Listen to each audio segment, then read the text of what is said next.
यार आप मेरे को समझा दो, ये अर्थशास्त्र या इकोनॉमिक्स के नाम से जो इंस्टाग्राम हैंडल है इस भाजी पाव डोगो पंकज यादव का, इस पे 1.6 मिलियन फॉलोअर्स कैसे है?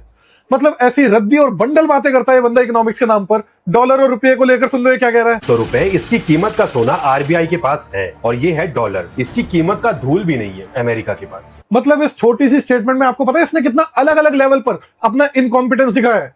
कह रहा है 500 का नोट जो इंडिया में घूम रहा है, इतना आरबीआई के पास गोल्ड पड़ा है।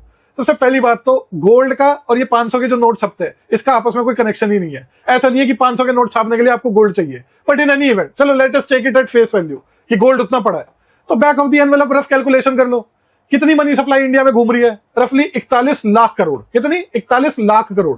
इसके अंदर एस्टिमेटेड है आरबीआई की कैलकुलेशन थी, ये देखो बिजनेस स्टैंडर्ड ने रिपोर्ट करा है, 86% के करीब 500 के नोटों की वैल्यू है। तो 86% लगा लो 41 लाख करोड़ का, मोटा मोटा 35 लाख करोड़। कितने हमारे पास आरबीआई के पास गोल्ड रिजर्व्स? $100 बिलियन। $100 बिलियन कितने होते हैं? रफली 9 लाख करोड़। माने अगर $400 बिलियन हमारे पास गोल्ड होता तब आप कह भी सकते थे कि 500 की नोटों की कीमत जितने हमारे पास गोल्ड पड़े। मैथ्स ही नहीं बैठ रही गई से। फिर 500 का नोट उठाया इंडियन रुपी का, और डॉलर में कोई नोट नहीं उठाया, सीधा बोल दिया डॉलर।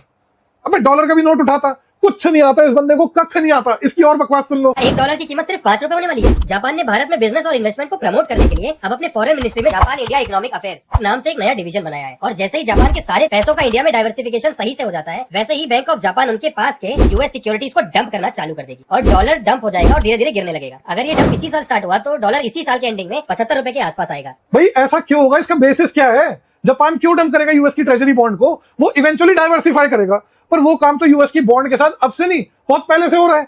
जैसा कि मैंने अपने यूएस डॉलर डोमिनेंस के लेक्चर में बताया, जो रामजस कॉलेज में दिया, दयाल सिंह में दिया, आईआईटी भुवनेश्वर में दिया, और 100 लोगों को एक्सक्लूसिव लाइव क्लास में भी दिया, कि भाई अगर आप शेयर देखोगे फॉरेनर्स का जो वो यूएस ट्रेजरी बॉन्ड को होल्ड करते हैं, वो शेयर 2010 ऑनवर्ड से ही डिक्लाइनिंग ट्रेंड पर है।